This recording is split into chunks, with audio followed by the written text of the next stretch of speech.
Welcome back to Key Safety Talks on YouTube. Today, we're going to be talking about something pretty shocking. Literally. Yeah, literally shocking. Uh-huh. We're going to be talking about electrical safety, and we got some really interesting sources. Yeah, we've got some good stuff, I think, that people will be surprised by. I think so, too. Yeah. So let's just jump right in. Yeah. I think a good place to start is with Ohm's Law.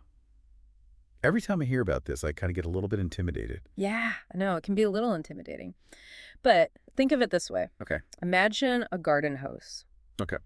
And you've got a lot of pressure coming out of that garden hose. Right. But then you try to take all that water and push it through like a tiny little straw. Yeah.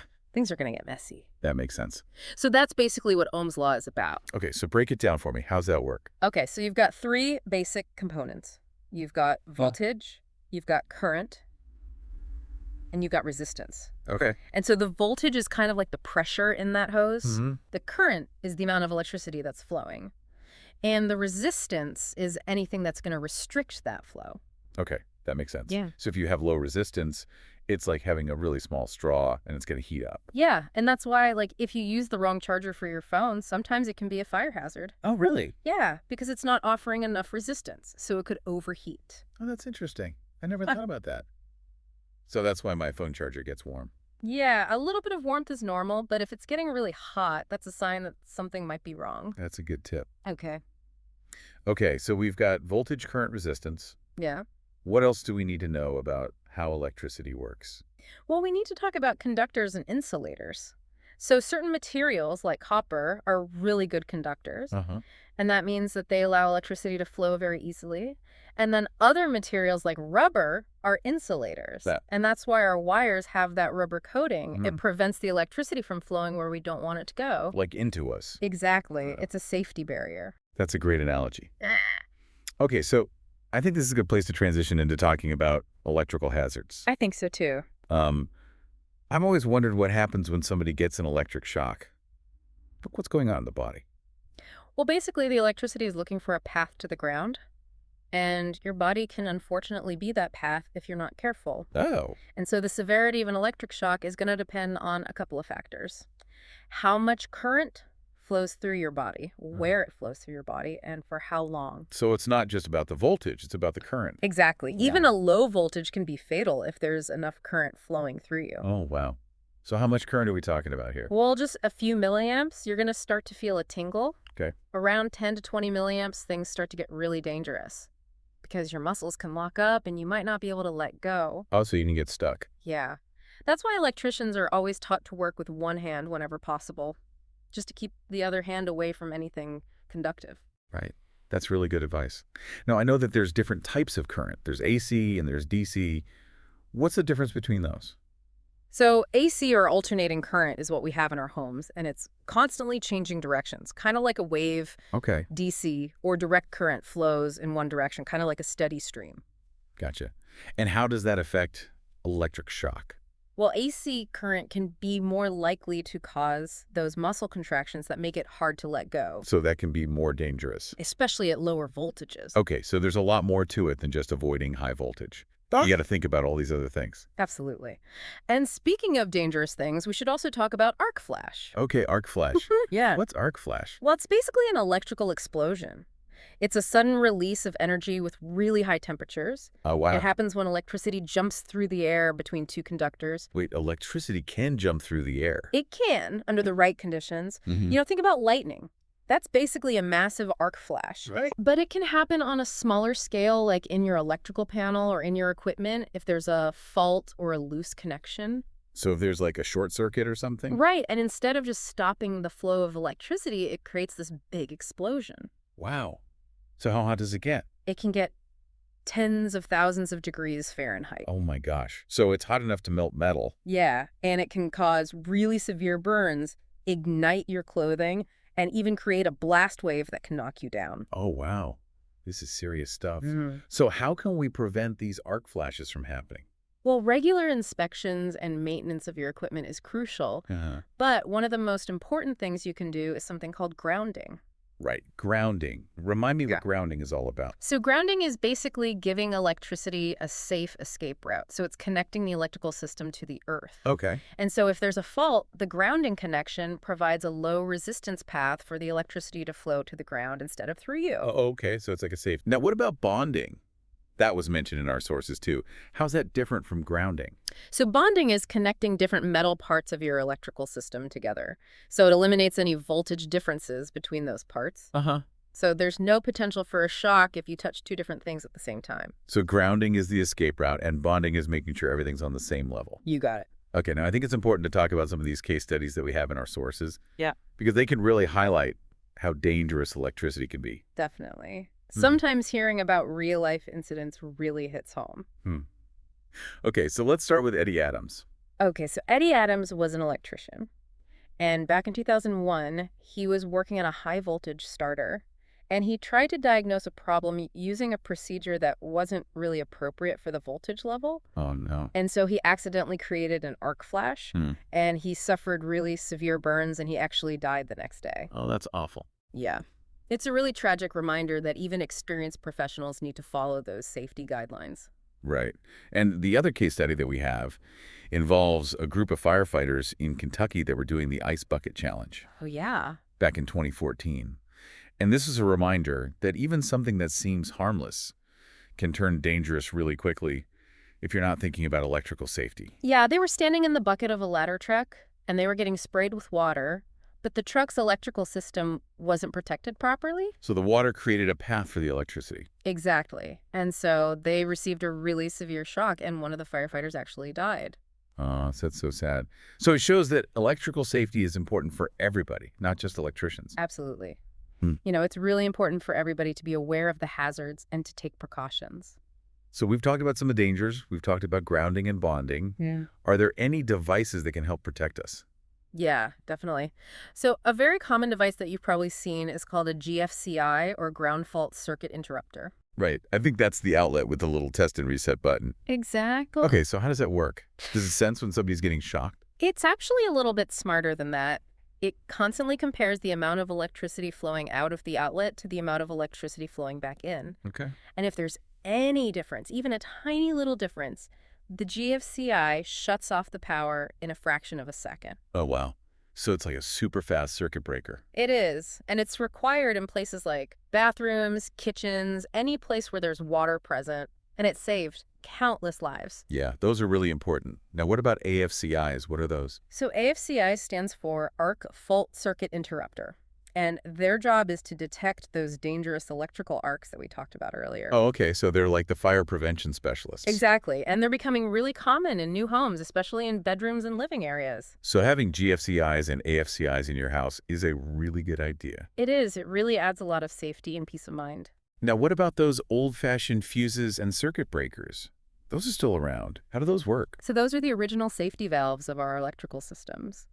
And their job is to prevent too much current from flowing, which can lead to overheating and fires. Okay, so they're kind of like current limiters. Exactly.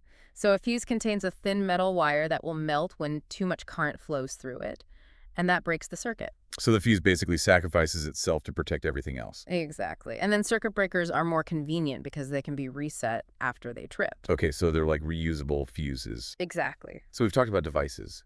Now, what about just general safety practices? Well, there are two main categories of safety practices. There's physical controls and procedural controls.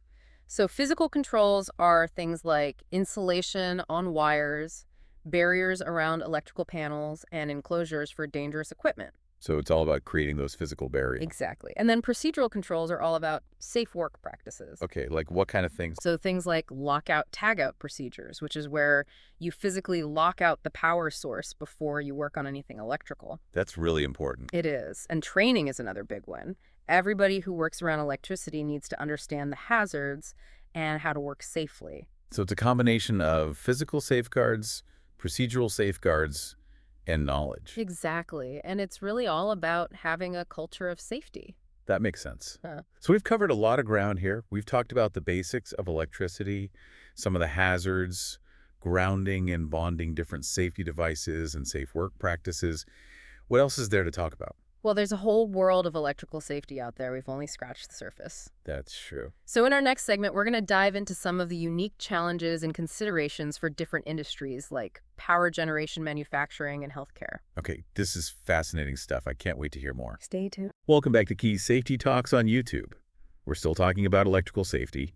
And in this segment, we're going to be looking at some of the unique challenges in different industries. Yeah, because, you know, it's one thing to talk about the basics of electricity, but then when you start applying those to real-world situations, things can get a little bit more complicated. Yeah, so let's start with power generation and distribution. These are the people that are working with those high-voltage power lines and those big transformers. Right, and the whole grid that keeps our lights on. Yeah, exactly. Sure. So what are some of the hazards that those workers face? Well, the biggest one is probably the high voltage itself. Yeah. You know, those systems operate at extremely high voltages, Right. so the risks are just amplified.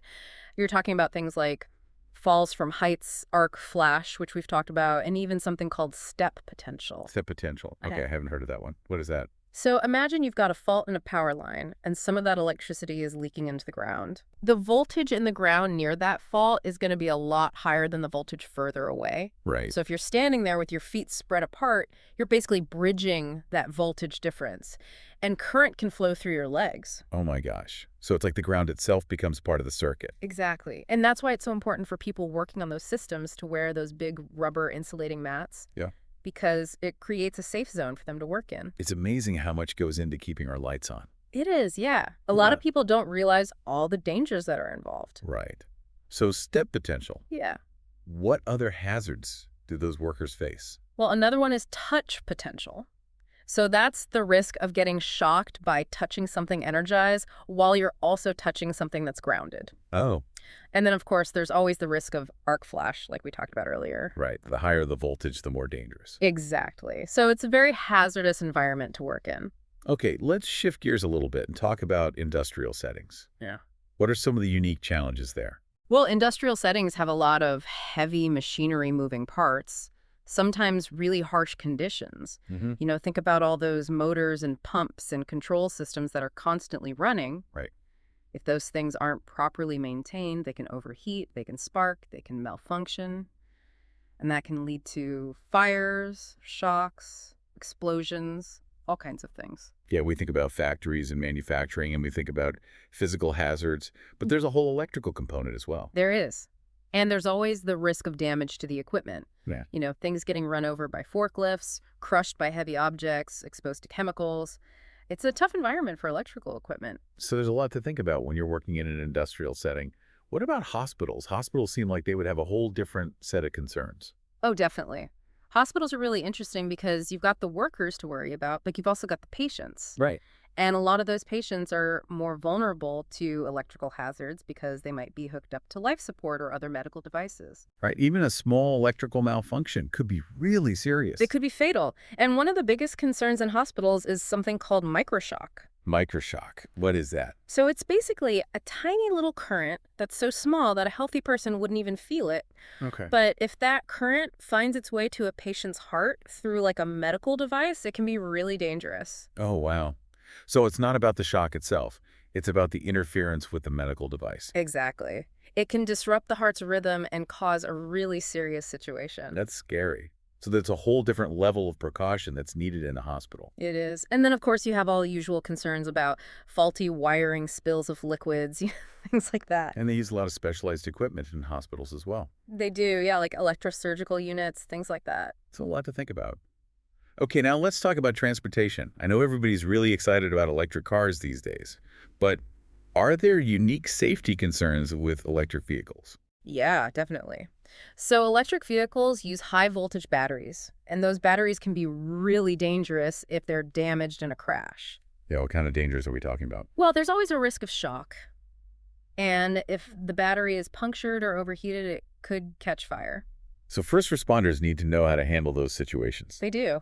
Yeah, there's special training that's required. It seems like every time we come up with a new technology, there's new electrical hazards to think about. That's true. Technology is always evolving, and we have to keep up with it. So it's not just electric cars. It's electric trains, trams, airplanes, all these things. Yeah, all kinds of transportation systems. Okay, before we move on, I want to touch on something that we haven't talked about yet, and that's lightning.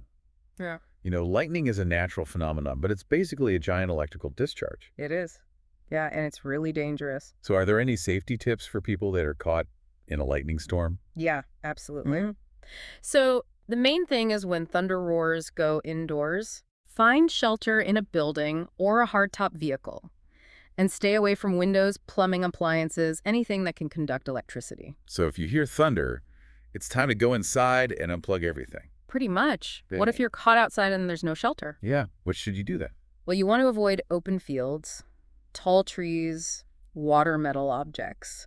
Those can all attract lightning. So try to find a low-lying area and crouch down. Okay. So make yourself as small as possible. Exactly. Yeah. And minimize your contact with the ground. And what if somebody gets struck by lightning? What should you do? Well, first of all, call 911 immediately. Right. Lightning can cause cardiac arrest, burns, neurological damage, all kinds of things. Oh, wow. So if you're trained in first aid, you can provide that, but always make sure that you're safe first. Oh, I don't become another victim. Exactly.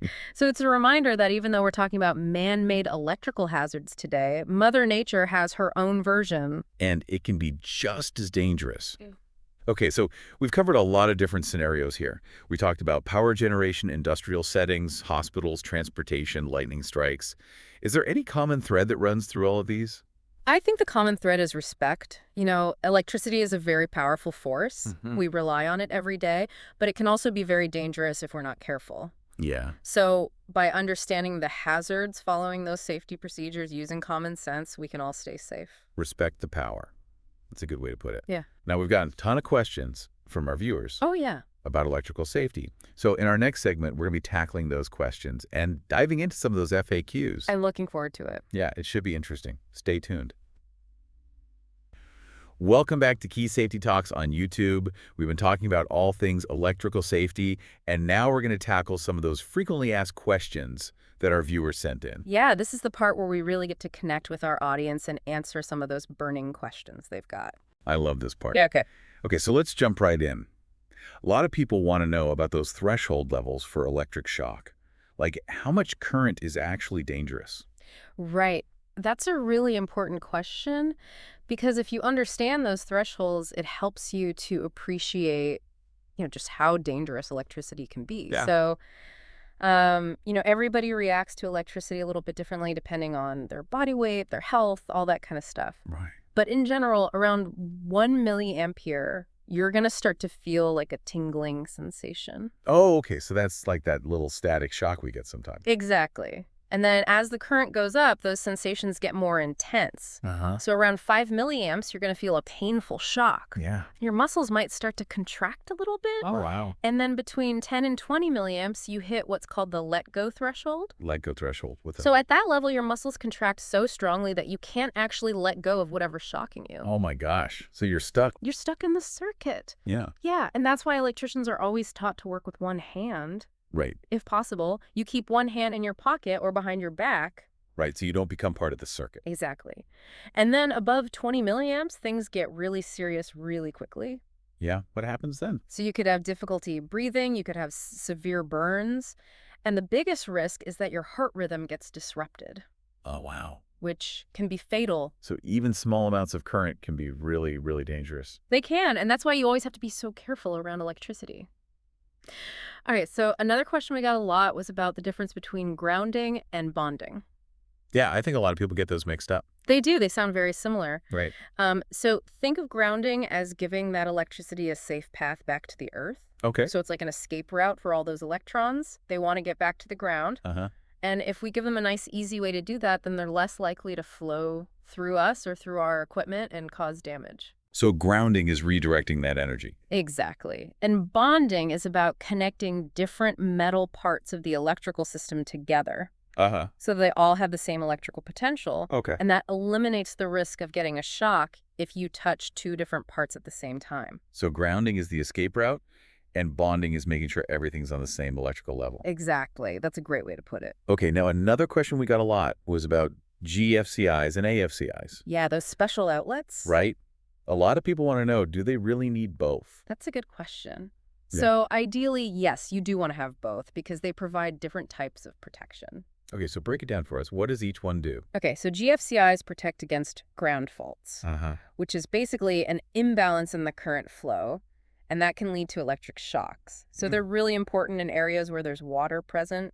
Like kitchens and bathrooms? Exactly. Mm. And AFCIs protect against arc faults? And those are the little sparks that could start a fire. Exactly. So they're becoming more common in bedrooms and living areas. So having both is a really good idea.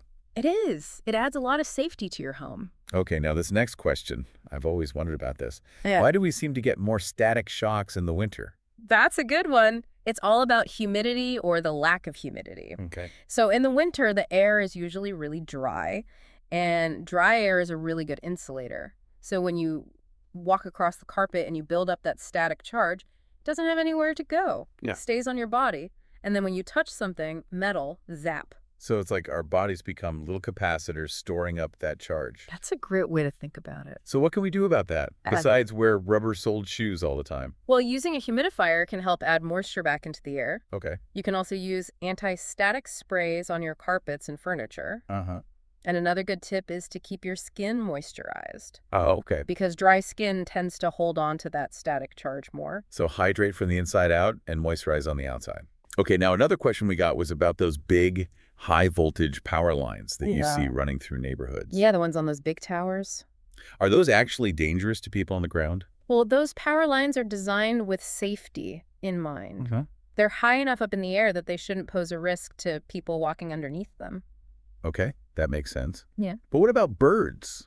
How come they can sit on those wires and not get electrocuted? Right. So the birds are only touching one wire at a time, so they're not completing a circuit. Well, And electricity needs a path to flow. so they're not giving it a path. Exactly. Okay, that makes sense. So- Are there any situations where those power lines could be dangerous to people? Yeah, definitely. If a power line falls down, Right. like during a storm or an accident, Yeah. that's a very dangerous situation. You never want to approach a downed power line. Right. Call the power company or 911. Exactly. And you also want to be really careful when you're working with tall objects near power lines. Like ladders. Yeah, ladders, scaffolding, even long tools. Right. Always be aware of where those power lines are and keep a safe distance. So situational awareness is key. Okay. One last question, and this is about workplace safety. What rights do employees have when it comes to electrical safety at work? Right. So in the U.S., OSHA, which is the Occupational Safety and Health Administration, sets the standards for workplace safety, including electrical safety. And workers have the right to a workplace that's free from recognized hazards. Okay. And that includes electrical hazards. Yeah. So if an employee feels like their workplace is not safe, they have the right to report it To OSHA. to their supervisor or to OSHA directly. And OSHA takes those complaints very seriously. So there are regulations in place to protect workers. There are, and they're there for a reason. Okay, so we've covered a lot of ground here. We've talked about those threshold levels for shock, the difference between grounding and bonding, GFCIs and AFCIs, static electricity, power lines, workplace safety. Is there anything else that we missed? I think we hit all the major points. Okay. You know, electrical safety is a really important topic. It is. And it's something that we all need to be aware of, whether we're at home, at work, or out in the world. Absolutely. So thanks for joining us for this electrifying discussion about electrical safety. It's been a pleasure. Be sure to check out the show notes for additional resources and links. And stay safe out there. We'll catch you next time.